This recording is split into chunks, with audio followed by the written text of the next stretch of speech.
Good morning, good afternoon, good evening. Welcome back to RNS, to the main stage. I'm really excited to introduce our next session right now. I have the pleasure of moderating it. And the topic is all about the way people communicate and connect is dramatically changing in the last 20 years. A new digital world has emerged that is bending over backwards to gain our attention. This new world is marked by constant connectedness, hyper-personalization, and online communities introduce members of our own tribe.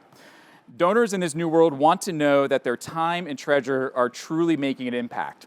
At the same time, today's donor feels alienated by nonprofit to direct response fundraising, and they expect the new personalized, authentic connection to our cause. And it's changing, and how donors are choosing to give. I'm excited to introduce our panel of some of the leading experts in giving as they explore how to move from traditional to hyper-personalization in our fundraising. And I'd like to introduce the panel. Come up. Dave Raley's here with us. Hey, Dave is with Imago Consulting. We've got Andrew Olson, who's SVP from Dickerson Baker. We've got David Schwab from Fundraise. And we've got our friend Lisa Greer, author of The Philanthropic Revolution. Glad to be here. Hi, Dave. The rest of our team here. Dave, tell us a little bit about yourself. Yeah, so Dave Raley with Imago Consulting, founded the company just this last year after almost 20 years in the fundraising, marketing and fundraising world. And when I think about just the mission that I feel called to, it's really around inspiring generosity. Yeah. So kind of fits with Responsive and what we're trying to do here, and Dr. B's talk earlier today. Amazing. So just happy to be How here. amazing was that? Yeah. That was great. David? Hey everybody, I am David Schwab. I work at a fundraising platform called Fundraise. I have been in the nonprofit sector for in and out in the consulting side for the better half of a decade. I started in direct mail, worked my way into the digital side, and then got into tech consulting, which ultimately led to me joining a nonprofit technology company, Fundraise, where day in and day out, I get to talk with organizations like all of you and leaders and experts like we have on this panel about unlocking generosity and helping organizations raise more to do more good. That's awesome. Thank you so much for being here, David. And I'll kick it over to you, Andrew. Hey everyone, this is Andrew Olson. I'm a senior vice president at Dickerson Baker, and I've been in this industry for about 25 years now. Worked in direct response, major gifts, and kind of all throughout the sector. At Dickerson Baker, we are laser focused on finding a better way to help nonprofits raise money and engage donors, so that every donor has the opportunity to be treated like a major donor. And I'm excited to be here with this great panel and have a conversation with you all today. Andrew, when we were prepping for this call, we all, as a team, wanted to identify what is the animal in your office right now? So I'm traveling right now. I'm in a co-working space in Asheville, North Carolina. So no animals with me today. But if you saw my promo video that I dropped yesterday, I had our cattle in the background. And maybe next time I'll bring a goat with me on the road. That's fantastic. Fantastic. Lisa, tell us a little bit about yourself and your background.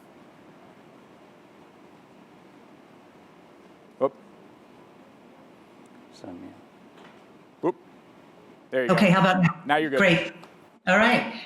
So happy to be here, and so thank you very much for including me. I am a donor. I'm a major donor, have been for about 10, 11 years, didn't come from the world of fundraising or from being a donor. And about 10 years ago, we had a liquidation event that made us kind of instantly high net worth people. And we immediately, even a few days before that, we jumped into giving.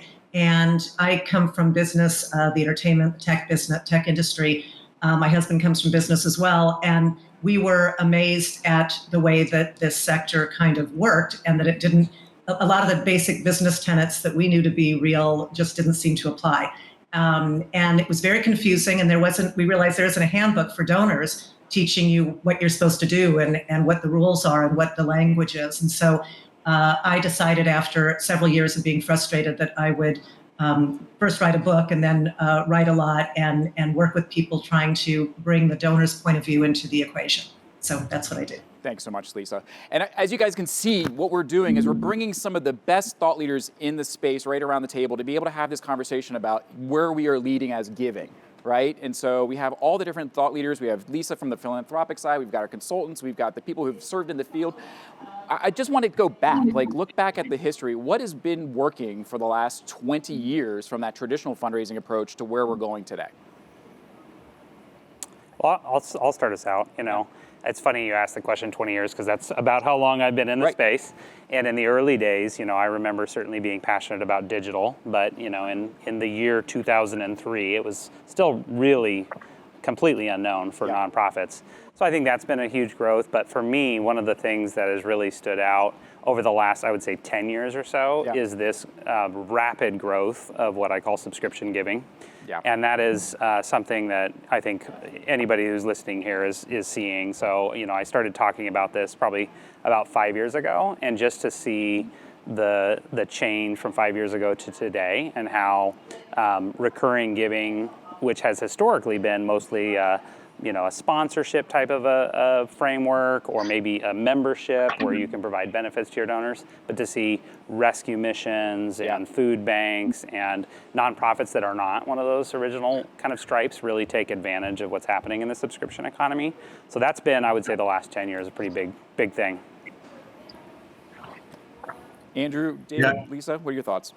Yeah, this is Andrew. I'll jump in. I think one of the other things that we've seen over the last decade, even longer, right, is for many organizations there was not an emergent need to engage with major donors, because they had these high volume transactional programs that, as long as you signed off on an agreement with an agency partner or a local vendor, you could set it and forget it, and cash would come in a very transactional way, and you didn't have to do the hard work of building relationships. And we've seen since really kind of the 2008 economic crisis, ever since then, organizations that weren't well positioned with major donors and didn't have sort of the muscle memory of building good relationships have really struggled. And I think we're on a precipice right now, and this is going to get a lot worse very quickly if organizations don't really start investing in relationship building.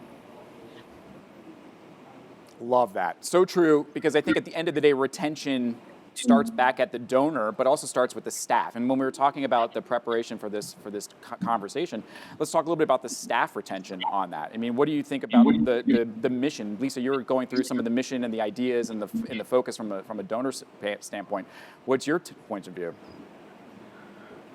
Well, as far as staff is concerned? About staff, about mission. Yep. Well, staff it's actually really interesting. One thing that most fundraisers don't know, and that I didn't know until several years into this, is I didn't understand. Well, there's no one teaches us about the donor pyramid, and so I would start with somebody and make a donation, and then increase the donation the next year, and I would get a different person, and I thought I had done something to offend that person. I had no idea that was the way that it works in the back office. So. And it was very jarring, and some organizations I just thought, well, I guess that person didn't like me, and then it would happen again, of course, if I gave more money. So I think that there's a lot of things that the sector does that we're just used to doing, and we don't think about the donor's point of view because it's just the way it's always been done. And then you've got donors who all of a sudden disappear, and you're not sure why. And as new donors come into this space, as people from other backgrounds who have no experience with giving, didn't have a family experience with giving, and even if they did, they're just trying to understand how this works. But most donors aren't going to take the time to get behind the curtain and figure out, why are they doing the things that they do? All they know is how it feels, and that's what we're trying to help. So good, so good. Hey, Eric, I just dropped, for everybody, in case you're not looking at it, I dropped our most recent nonprofit staffing study link in the chat. So anybody that wants to look at that, it's got a bunch of the different trends and insights on the industry. Well, and Andrew, that's a great call out, because I remember reading it the other day and was talking about how what we've always been told is, the major gift officers turn over to Lisa's point, every 16 to 18 months. But if I remember in that report, you were talking about people who are the back office, the people who are the operations are there for 4 to 5 years. And so it's more than that, Eric. It's actually even the frontline fundraisers, right? So what we found is that there's a small cohort of frontline fundraisers who are like, they're serial job hoppers and they throw the curve for everybody else. But the number one thing that indicates whether or not you're going to retain your frontline fundraising staff well is whether or not the CEO or the executive director is fully invested in philanthropy.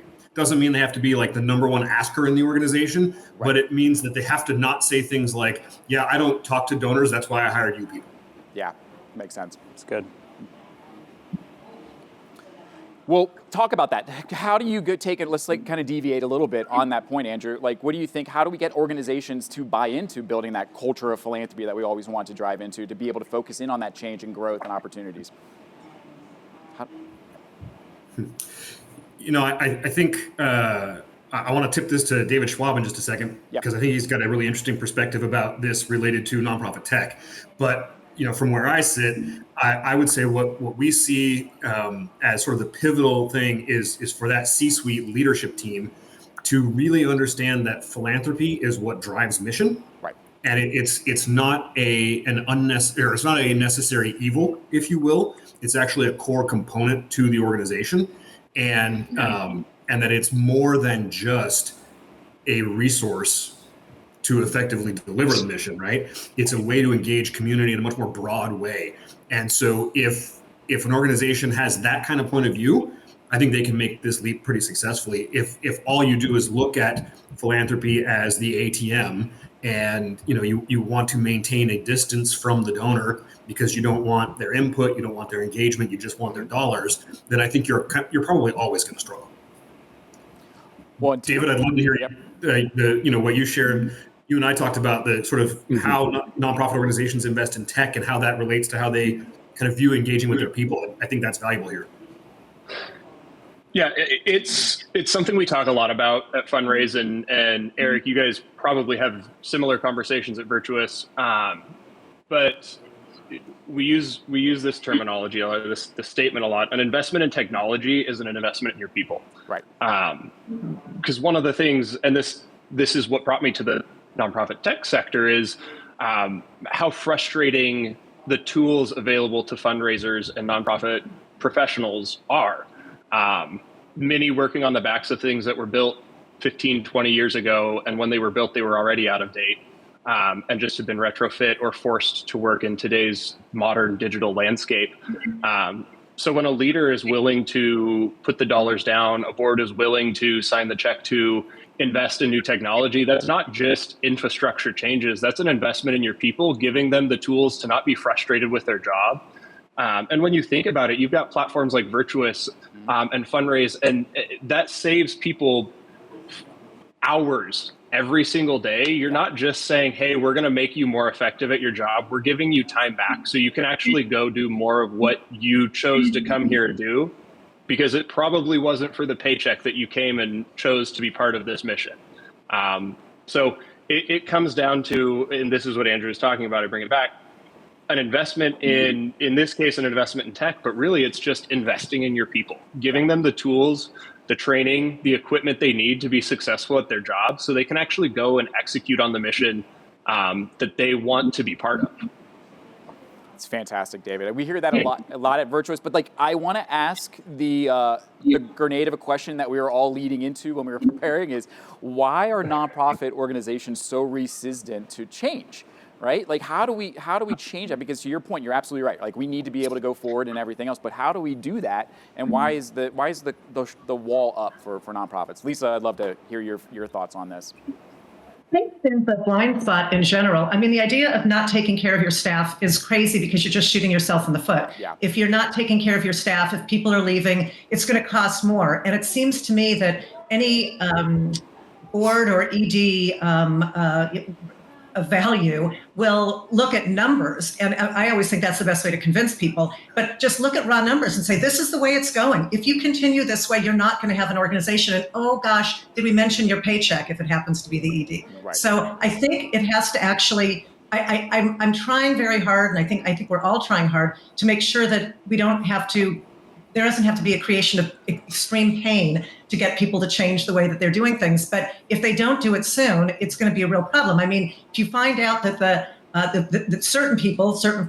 frontline fundraisers, even if some of them are 16 or 18 months, it tells you something about maybe we're hiring the wrong people. Maybe those people aren't passionate about what they do. Maybe, maybe everything that we're doing should be looked at. And I feel very strongly that that's the case, that most things I think that most organizations do, and I think most of I think what they do is they just say, you know what, this is so hard. We have such limited resources. Let's just do things the way that we've always done them without really looking at why do we do each of those different things that way. And as the world changes and there's people who aren't on our regular, I call it, the regular list. If you're like, I wasn't on the list, therefore most fundraisers didn't even believe that I had funds that I had. So if you don't realize that, if you just show somebody kind of demographically on a chart, this is what's going to happen over time.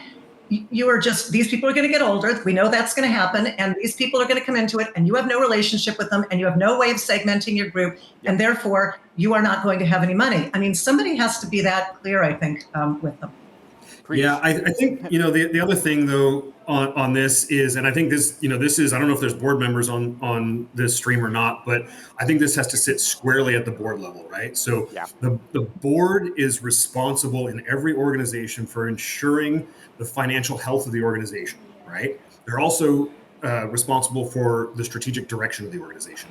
And you can't effectively manage both of those and lead both of those if you don't invest in talent development, if you don't invest and resource your team. I don't care whether you're a nonprofit, a for-profit, a volunteer-led organization, whatever it is, right? If you've got, a handful of people who are each doing 27 different jobs and you're expecting them to be successful at any one of them, you're just, you're destined for failure, right? We chronically under-resource. We hire with the mentality of how cheap can I get this person versus what would be the best way for me to onboard the best possible candidate and make sure that our mission is successful. And then the first thing we cut when budget is tight is training. So in my mind, if I'm in that seat, I'm not going to change for anything because change is risky in that structure. And that's how most organizations operate. Well, and I can see all the conversation going around, right? Like, I'm a big believer in donor retention equals staff retention.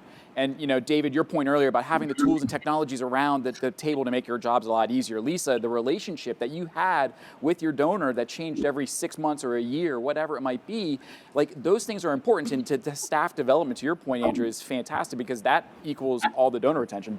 Dave, I'd love to hear about you. I mean, what's your thoughts? Yeah, I think, one of the best books that I ever read on this topic, and I highly, highly recommend it. It came out probably 15 years ago, so it's not a new book, but very relevant, is called Switch. By Dan and Chip Heath. And the subtitle Heath Brothers. The subtitle of the book is How to Affect Change When Change is Hard. And the one lesson I would say, there were probably 4 or 5 lessons that really impacted how I led, especially building a digital team in the mid-2000s. That was a very difficult, change-oriented, and has continued to be in some ways. The one lesson that I took away from that I use the most, and I have in my career, is this idea of finding the bright spots. So in a sea of difficult situations, whether that's a technology situation or a culture situation or a donor management situation, to look for the bright spots and then multiply those, because I think it's so easy, especially when you're in a season of change, to see the sea of bad data, so to speak. So to say, where are the bright spots, and so that goes for, I was thinking about some of the studies that just came out recently. We were talking about that as a group when we were preparing for this call, and there's some pretty dire, kind of sounding numbers. Online fundraising, according to M&R, is down 4% this last year. I think the fundraising effectiveness project said revenue was down 2%. And so it's like, okay, that can be discouraging, but let's look underneath those numbers and look for the bright spots. And in that case, the M&R study said that online fundraising was down 4%. But if you looked one layer underneath that, it was actually one-time giving was down 12%, I think. Wow. But recurring giving was up 11%. So it's like, okay, we can say, wow, this is a difficult situation, and it is. But we can also look underneath that for the bright spots and say, okay, if there's some bright spot that's working, how can we do more of that? And David, the thing I like about where you're coming at from your point of view is you're bringing the for-profit thought process into the nonprofit space. right? I love that. Well, and that's something, and Lisa, I'd love you to speak on this too, coming from the for-profit space. But I think there are so many lessons that we can learn. Yep. One of the things I'm going to talk about tomorrow in my talk on where innovation goes wrong is the importance of cultivating an outside mindset, and how I think we can become so insular, and it's just. You're with your tribe, whether the tribe is nonprofit fundraisers or whether the tribe is your specific organization or your specific kind of vertical of nonprofits. But I think there's so much we can learn by looking outside, look at what brands are doing, look at what other NGOs are doing. And so totally, I think that's a huge thing, especially when you're looking at change. Well, we went to a question earlier. I'm sorry. We went to a question earlier, and someone was asking about how do we empower our frontline fundraisers to focus on the bright spots. I'd love to hear the rest of the team's point of view on that.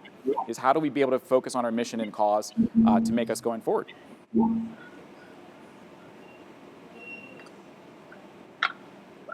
I think there's dozens of ways to do this, but one of my favorite ways, this is something we do at Fundraise, we have very clear growth metrics for our team. I lead our marketing team, and at the beginning of the year, I said, here's the number we have to hit. Yeah. Here are the benchmarks each month for us to do that.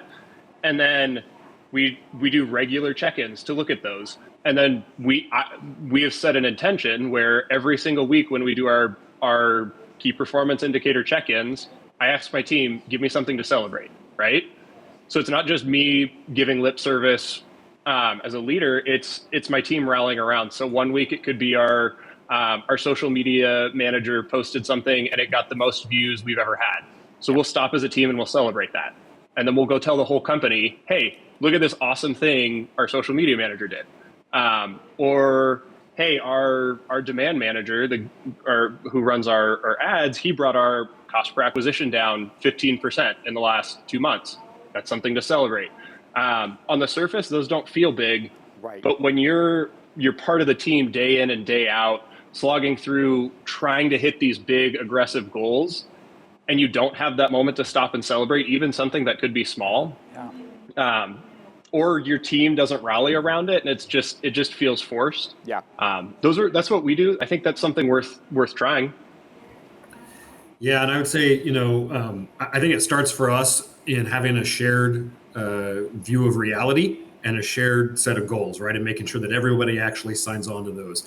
And then I'm a really big fan of setting the objective and then letting people accomplish that and work towards it in their own style, in their own way, right? So we talk about, at Dickerson Baker, freedom within a framework. And in a past life, I had a colleague who used to say latitude within limits. And really what that means is tell our people where the guardrails are and then get out of their way and stop tinkering with style and process. And as a leader, make it about the end result, not how you got there. Because people are unique and different, and you can take 12 different paths and achieve the same goal. We should not care at all if we can achieve the same goal, whether one person's style is slightly different than another. We should celebrate that and just let them succeed. Andrew, your point reminds me, I had a mentor once that, and I just wrote an article on this on my newsletter, that there are 3 different types of orientations that leaders have, and I think this is helpful when we think about encouraging staff. One type is the goal-oriented leader. That's what I am. Like if you give me a goal and you say, "Hey, make the numbers go up or achieve this bar or whatever," like, oh man, I love it. Like it just really motivates me. And I remember he said to me, my mentor said to me, "Dave, everybody thinks that everybody else is like them or they will be when they grow up." But the reality is not everybody's motivated by goals.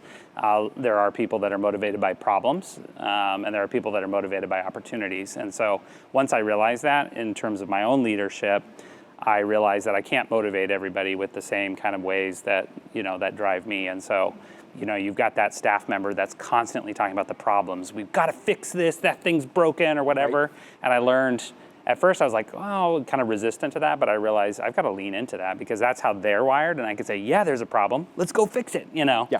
Or vice versa, there can be people that are really opportunity oriented, and they're much more about seeing opportunity and seizing opportunity. And so the way I've internalized that in my leadership is to use priorities. Like, here's our priorities, and then Andrew, to your point, it's like, hey, if somebody wants to frame that priority as a problem that they're going to go and fix, great. If it's a goal they want to go achieve, awesome.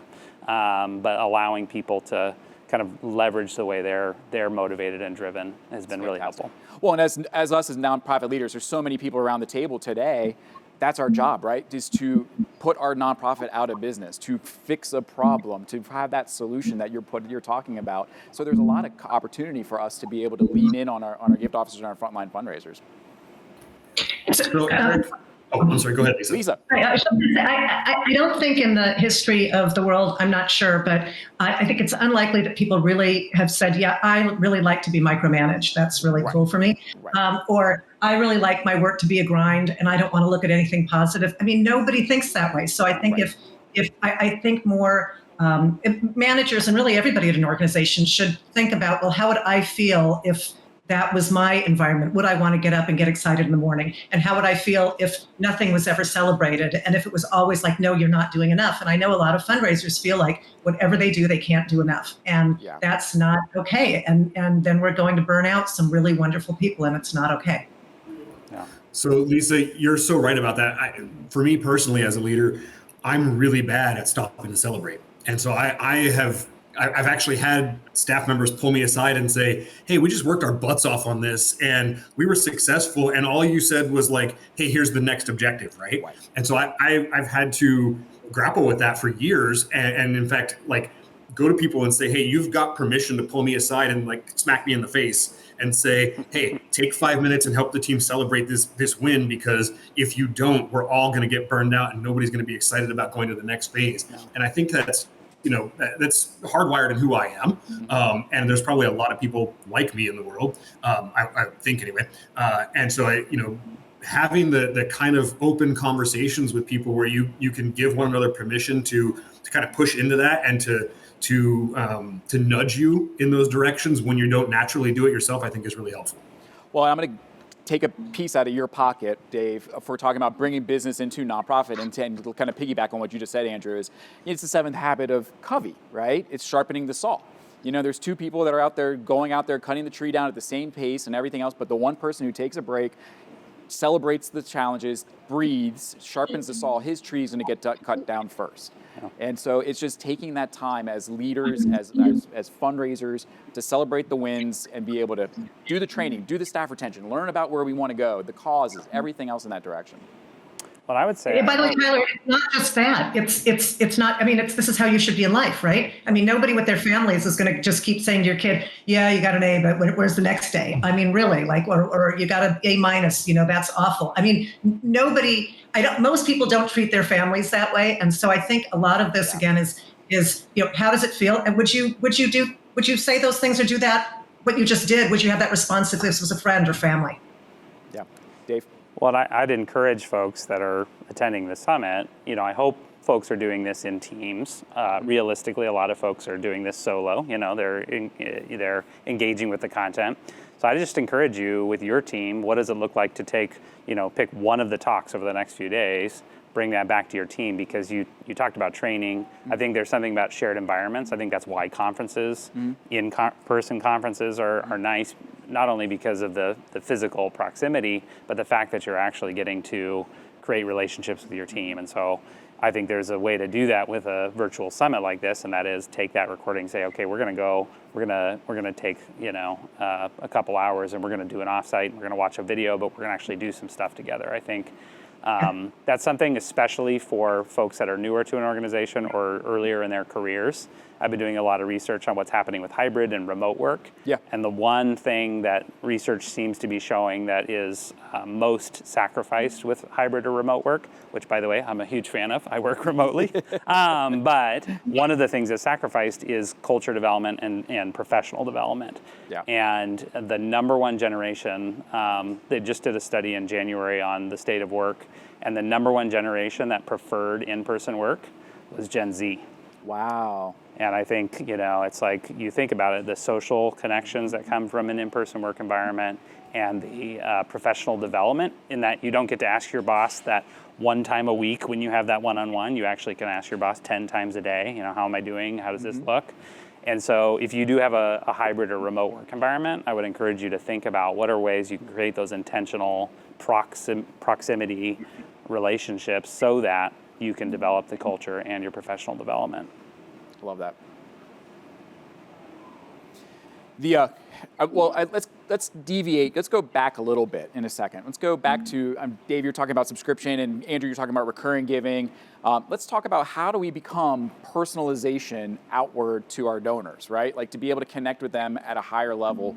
How can we do this at scale? How can we do this at a higher level to help this fundraisers do their job regularly? But also, like we said, grow generosity. What's the I don't want to say magic bullet, but what's the opportunity there? So I'll start. I think it begins with making a commitment to actually getting to know and care about your donors. Yeah. Right. It can't be this is a means to an end and that end is a transaction. Right. Yeah. If that's the goal, you're going to fail. So we have to be intentional. We have to be willing and committed to capture a whole lot of data. And we have to understand what our donors and our volunteers and other supporters want. And we can only get to that information by having conversations, right? So it's not a widget. It's not an extra campaign. It's not a social media, effort. It's getting proximate with those who support our cause and who care about what we're doing, learning from them, and then taking that information and for future, building, a scalable tech-based solution that can actually allow you to treat every donor like a closely developed relationship, even if you've got thousands of donors that support your organization. But if you don't do the hard work up front of actually getting to know them and developing those relationships, you're not going to get anywhere near where you want to be. Right.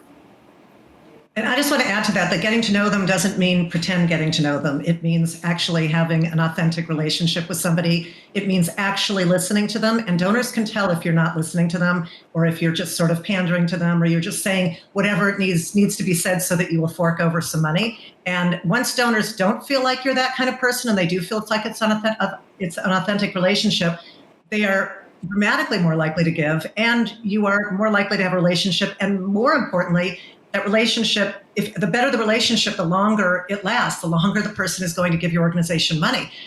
So if you know that they're into, they just want to know how to help, and they want to volunteer as well, which a lot of Gen Zs, by the way, are now volunteering in order to kind of see what your deal is with your organization. And you say, oh, you just ignore that, which I've had people do to me. Oh, well, that's for other people. That's not for you. Then it's not going to work. And you have to really be listening and understanding it and understanding what their motivation is. And typically their motivation is to be generous.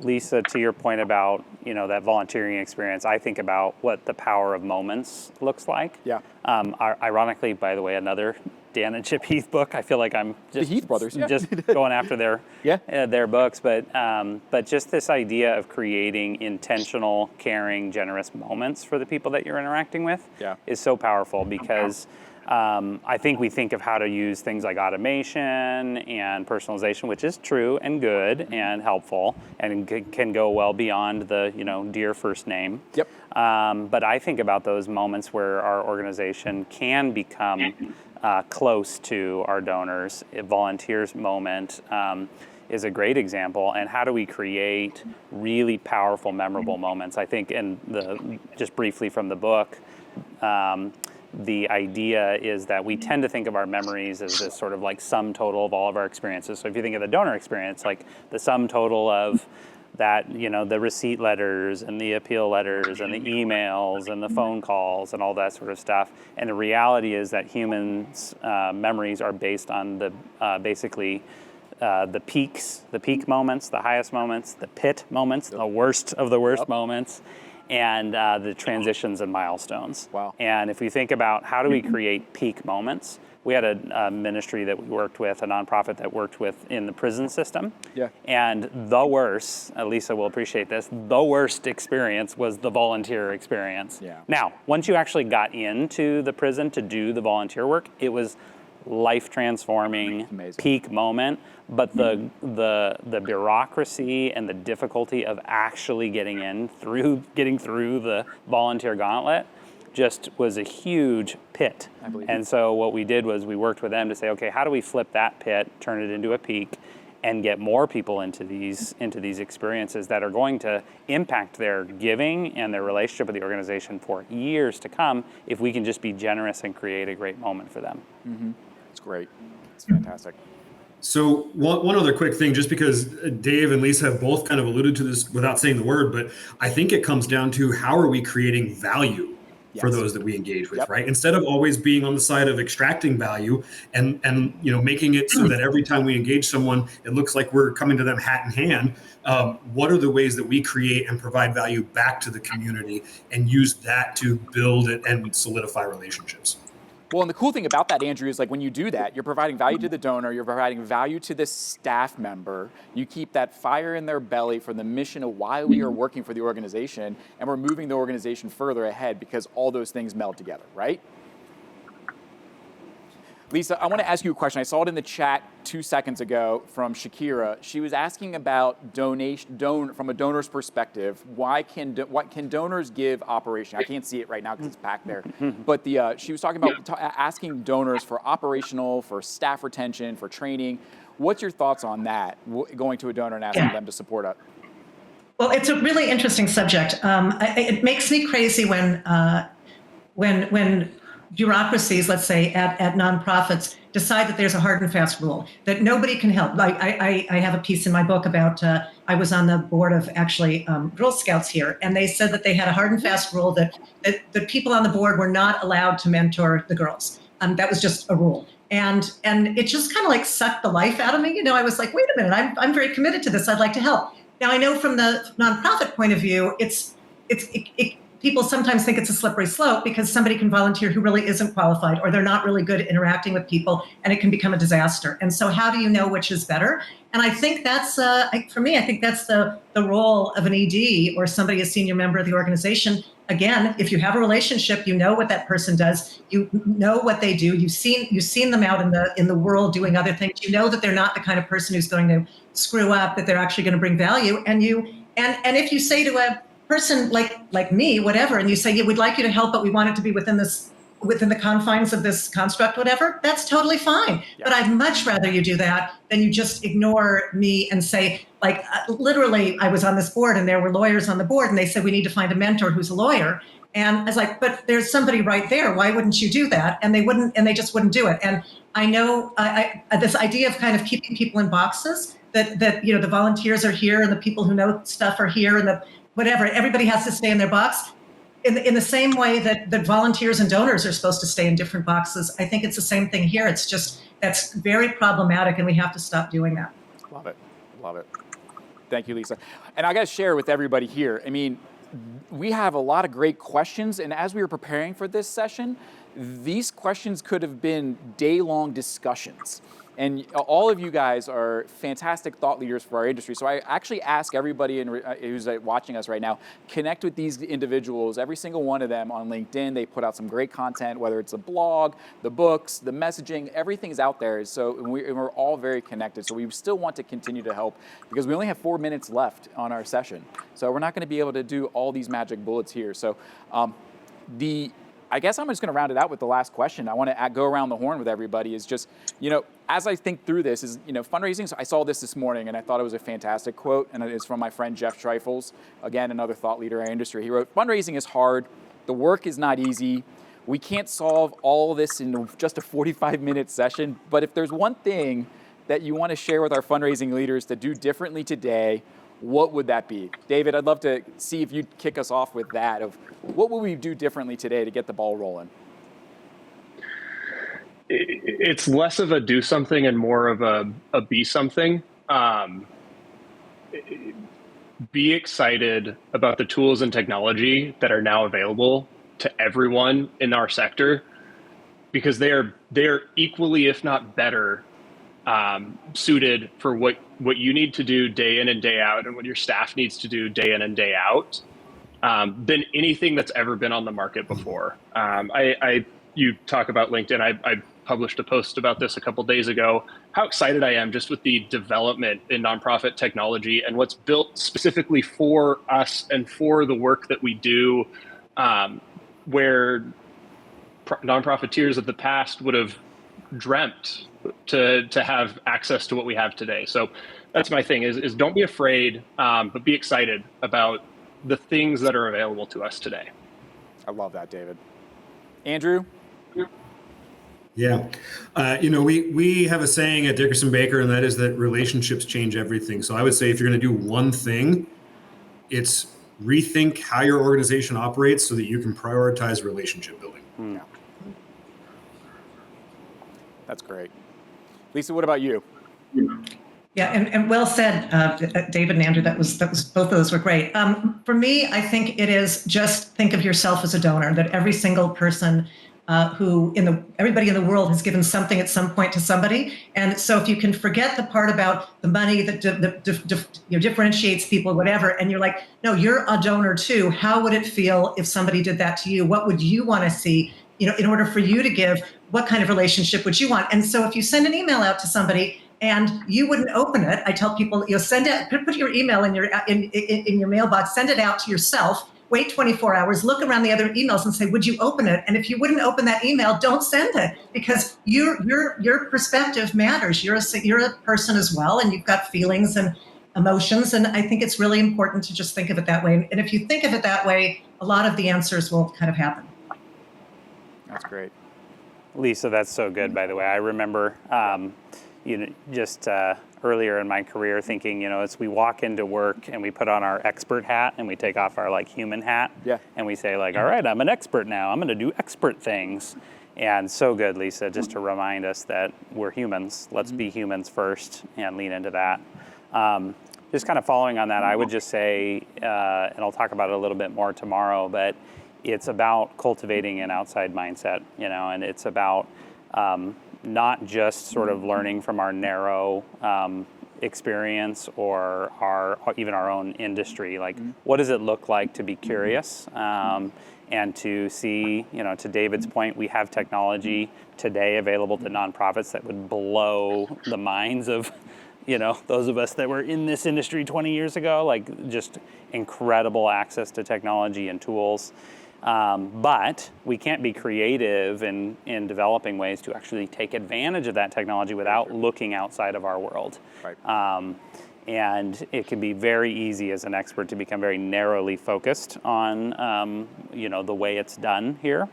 So let's look outside and see what we can learn from other industries, other expertise in the leadership that we have. Love that. Fantastic work. If I would say something, I would just follow on to a little bit of everything what you guys just said. And I'm going to ruin the quote, but I think of Ted Lasso.